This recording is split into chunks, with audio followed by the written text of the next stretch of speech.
Good morning and welcome to my Pedagogical Creed. I decided to become a teacher in around 2015 because I enjoy working with people, I have a passion for English and psychology, and wanted to encourage and develop these passions and skills in others, so decided to become a high school secondary teacher. Working through my Bachelor of English, Linguistics and Psychology further cemented this desire as I realised how fundamental these subjects are when interacting with others and within the broader community and world around us. I was also encouraged by my teachers in high school who'd seen and encouraged my communicative expertise and leadership in school assemblies. These skills were further developed throughout my undergraduate degree as my various instructors continued to provide great support, feedback and in-depth explanation, which greatly enhanced the enjoyment and benefit of university for me and was a great example. These mentors encouraged and built upon my skills and ideas, and I aspire to teach, inspire and encourage my future students in this way. My beliefs. I believe that the institution of schooling is absolutely necessary and that the thing that keeps kids at school is connection with peers, teachers and content. This idea is supported by Elliot Washer and Charles Moshkowski's research, which found that some main reasons for student disengagement included not mattering and not fitting in. I therefore believe that it's important to facilitate engaging activities for students to complete in pairs or groups, or collaborate on as a whole class, with the aim of building connection with peers and engagement or interaction with class content. I would aim to implement this idea when I teach, for example by having discussions in psychology and creating mind maps, brainstorming ideas or acting out scenes of plays together in English. This would allow students to work together, encouraging and empowering one another, and thus helping compassion and empathy, the sense of belonging in the classroom and the idea of relating as equal global citizens prevail, an idea addressed by Martin Nussbaum. I believe that education is a balancing act, addressing the class as a whole whilst also keeping in mind each individual student's learning needs is important. This belief was influenced heavily by my educational biography, as throughout Year 9 in particular, I wished that some teachers would slow down their teaching style, stop focusing on or advancing to the next task or learning aim when I didn't understand the previous one. This experience has given me the aim to not lose sight of each student's needs, to address them by balancing the structured and general approach of teaching the whole class with a flexible and personalised approach of interacting with each individual student, an idea explored by Lou Zipman.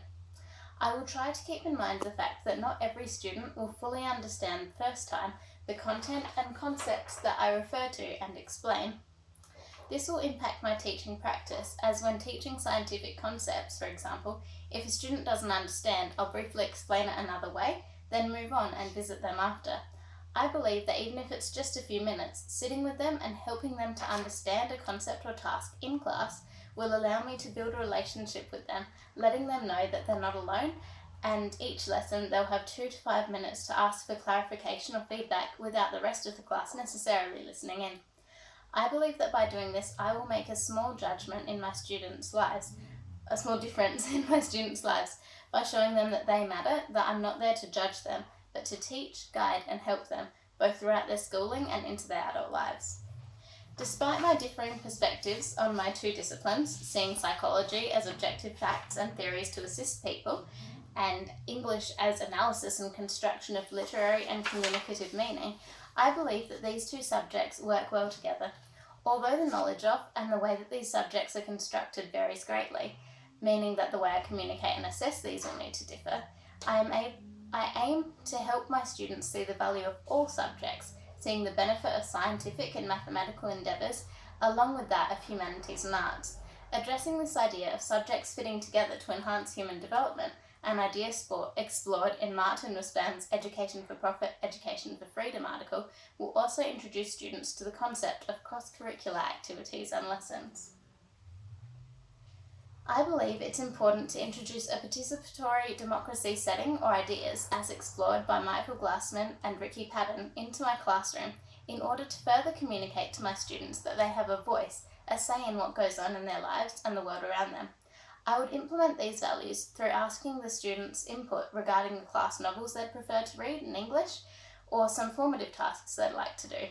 I understand that the extent to which I can do this depends on my school of employment, and supervisors, but I believe that through these actions I will encourage and empower my students to make decisions that advocate for and have a positive impact on each other and their communities. It will also encourage them to take an interest in the knowledge or content that they're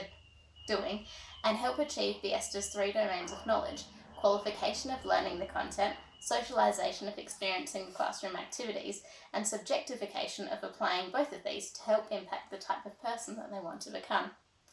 Giving the students this sense of control is also in the hopes that it'll make them more likely to engage with the content, a concept explored by Downes and Schulz. I believe that the relationship between education and the world outside of school is often overlooked and underestimated, and that a student's home life and school life could be healthily balanced and integrated, and thus improve their experience of learning and encourage them to excel. I would build or expand on their existing skills and knowledge and encourage them to participate in class by incorporating their interests and life worlds into the curriculum. I would do this by asking them to write me an introductory letter about themselves at the start of the year, summarising who they are and what their hobbies and talents are. I aim to then recognise these pre-existing skills, knowledge and interests of my students, termed as virtual school bags by Pat Thompson, by encouraging students to relate schoolwork back to their lives or interests and related funds of knowledge. Although I do not completely agree with the idea of seeing schools as a marketplace, addressed by Raywin Connell, I realise the reality of neoliberalism competition and believe that prioritising the well-being and acceptance of students will not only benefit them, but also their learning and thus the school's performance and perhaps reputation and success. I want to teach in public schools because I believe that all children have a right to quality education and deserve to have someone invested into them, believing in and encouraging them to be their best. My educational biography also took place in a public school and allowed me to see Connell's idea of education as a process of social reproduction play out amongst the students who have graduated from that school in recent years. I want to help students in public schools break free of potentially low socioeconomic expectations and cycles. I am also comfortable in these settings and believe that this is where both my interpersonal and academic skills will best be utilised. I have also worked as a tutor for several at-risk high school students over the past year or so, and throughout this time have not only seen one student opt out of school to pursue a job at a fast food chain, but also seen another slip away due to the burden placed on her of caring for her unwell mother. Despite these setbacks, I have also seen the positive impact of different school activities on a student's achievement and the large difference that a small group of dedicated people can make to a school's atmosphere and reputation. I want to make a difference in the lives of students like these and inspire or encourage them to do the same for others and to continue bettering themselves and their schools. I believe that the future emerging from this health crisis is one of uncertainty but also of hope. It is clear that my future students will have been and will continue to be heavily impacted by these events, and this will need to be taken into consideration and accounted for when teaching these students.